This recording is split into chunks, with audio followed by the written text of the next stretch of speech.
Welcome back folks for another quick leaked video.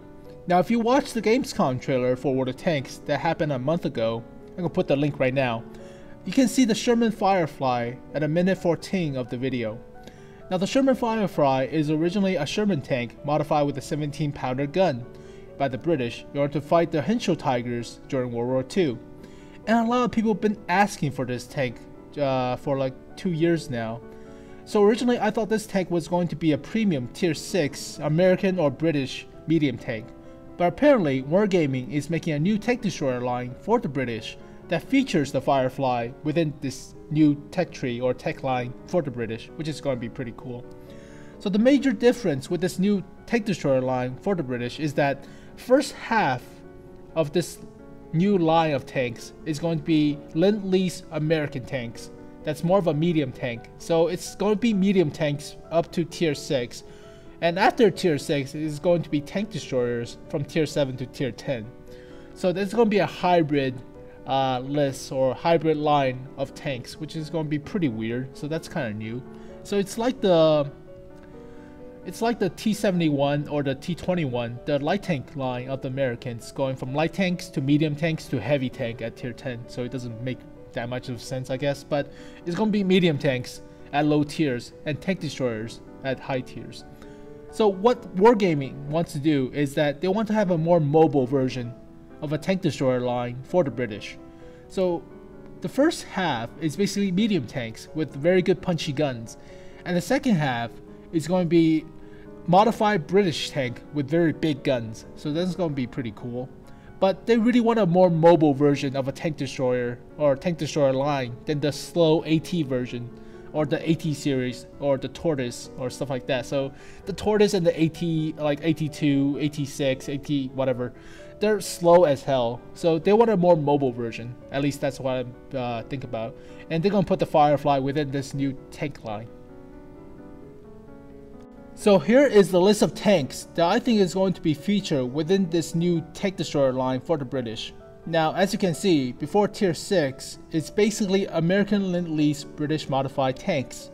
And after tier 6 with tier 7 and above, it's basically British tanks with bigger guns. So that's pretty cool. But I'm going to put this list on the right hand side of the video. And you can click on any one of them if you have any particular interest in them. But I'm going to go through a summary of this list quickly right now. So I'm not going to read through everything of the Wikipedia, that would be stupid, obviously. But the M2 light tank is the predecessor to the M3 Lee and the Sherman, so you get a sense of this light tank already in the game. But the M4 version of this tank has more armor and has a 37mm gun. And the British ordered 100 of these in early 1941, but only 36 were delivered and cancelled in favor of the M3 Stuart. So yeah, it's basically gonna be a light tank mostly. So at tier 4 we have the M3 Grant, which is basically a modified M3 Lee for the British. The only difference I notice is basically the cupola on top. So this is the M3 Grant on the left, and this is the M3 Lee on the right. And the difference I see is basically a different turret on top, mostly with the cupola and the side mounting hatch or whatever this is. But yeah, it's pretty much an M3 Lee again. I'm sorry if you have to suffer through this tank again. Oh, that's gonna be bad. At tier 5 we have the Sentinel tank. Now I already talked about this tank a little bit during my last Weekend with Sam video, but this is an Australian made cruiser tank developed to fight the Japanese during World War II. So basically this tank could carry a 17-pounder gun, but I don't know if it's going to be a tier 5 or tier 6, so wonder which. But you can read the Wikipedia. So it is Australian made. It has a weird penis looking nipple thing. Ugh, that's just disgusting. That is disgusting looking. Ugh. And at tier 6 we have the Sherman Firefly. Now everybody knows a Firefly, obviously. It's a 17-pounder gun modified by the British onto a Sherman tank. So mostly used to fight Henshaw Tigers when the Tigers was introduced. So yeah, this tank is very popular. But alright, I don't know why people like the Firefly. I mean, you already have this tank as a... Wait, does the Comet have a 17 pounder? No, the Comet doesn't have a 17 pounder. It has a crappy 76 millimeter. Alright, so it could be pretty cool. It does have a very punchy gun at tier 6, so that's pretty nice. So, alright. So at tier 7, we have the Cruiser Mark 8, the Challenger tank. It's not the Challenger Mark 1. No, it's not that. I'm sorry. It's not this. It's not the main battle tank for the British Army. No way.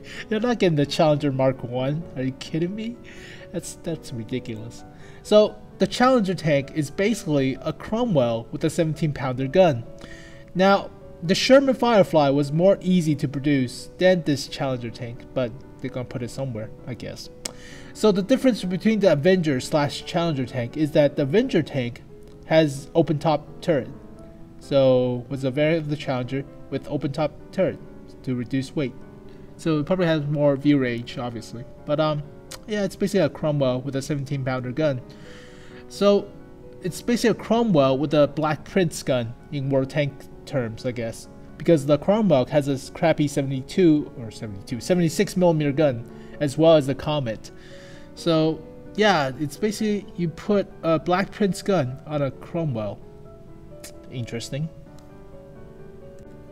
At tier 8, we have the Charioteer with the FV4101 Cromwell heavy AT gun. So basically this is a Cromwell with a 20 pounder gun instead of a 17 pounder. So alright. But the 20 pounder is basically like the Centurion's gun on the Centurion at tier 8. So it's probably a type B barrel or something like that with more firepower. But I don't know, if you're gonna put the 20 pounder on a Cromwell, is this gonna be a faster version or a better version of a medium tank than the Centurion? I mean, Centurion has no hull armor, alright, but has decent turret armor. But if you're gonna remove the turret armor and put more speed on the thing, it's gonna be more of a medium tank. So, alright, that's gonna be pretty crazy. But you can read the Wikipedia, obviously. Because I'm not gonna read through everything, that's gonna be pretty crazy.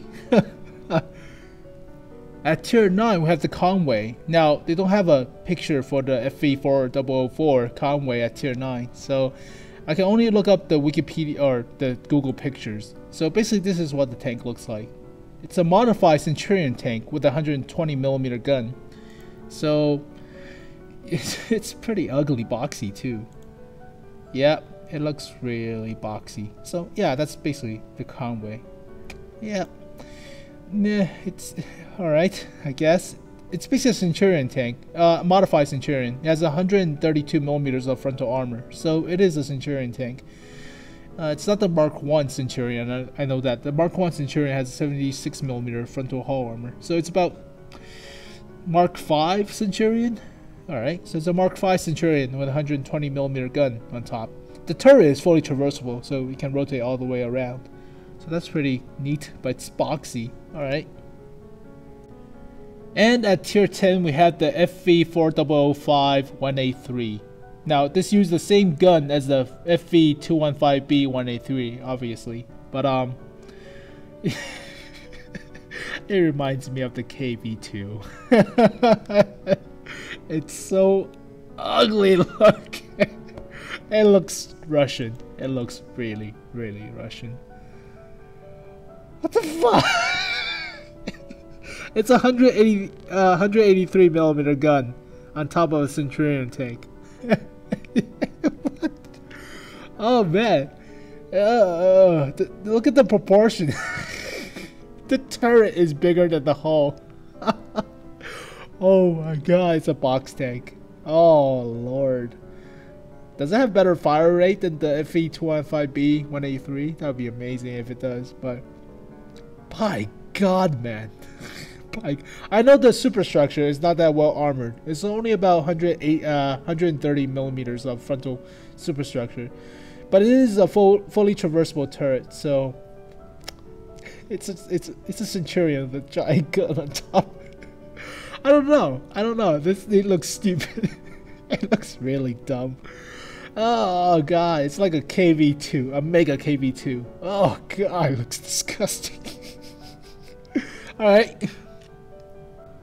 So all in all, these tanks are more mobile than the AT series or the Tortoise of the British current tank destroyer line. so they'll be faster in mobility and with the same punchy guns. Now they do not have armor obviously, so they cannot take a hit, and they probably will have tank destroyer hit points, so they will have less hit points than medium tanks of the same tier obviously, but they do kind of play like medium tanks in my opinion. They are medium tank styles, like with good mobility and very punchy guns, just doesn't have good armor. So yeah, it still will be a breath of fresh air in comparison to the slow AT series. Oh god, those tanks, oh, I cannot deal with them. They're so slow and so easy to penetrate if you know the weak spots. Ugh, so, but yeah. But I think these new tanks will be introduced before Christmas or around Christmas of this year, so keep your hopes up. But the FV4005 looks just ridiculous. It's a super KV2. It's a super KV2. Oh god, this tank is so ridiculously looking. Oh my god, this turret, it's so square of a box. Holy shit. Oh, disgusting. But so disgusting that it is lovable, like the KV2. I love the KV2. It's just so ugly looking tank. But other than that, hope you guys enjoyed this video, and thank you guys for watching. Now rate this video if you can, and comment below on what you think about this new tank destroyer line for the British. But I think it's pretty weird. Everybody's looking forward to the Sherman Firefly, obviously. But that's pretty cool how they put up a new tank line for the Sherman Firefly, in my opinion, instead of putting the Sherman Firefly as a premium tank. So that's pretty cool. But other than that, thank you guys for watching. Subscribe to my channel for more of these leaked videos. I'll do them more often if I can. But other than that, I'll see you guys next time. Peace.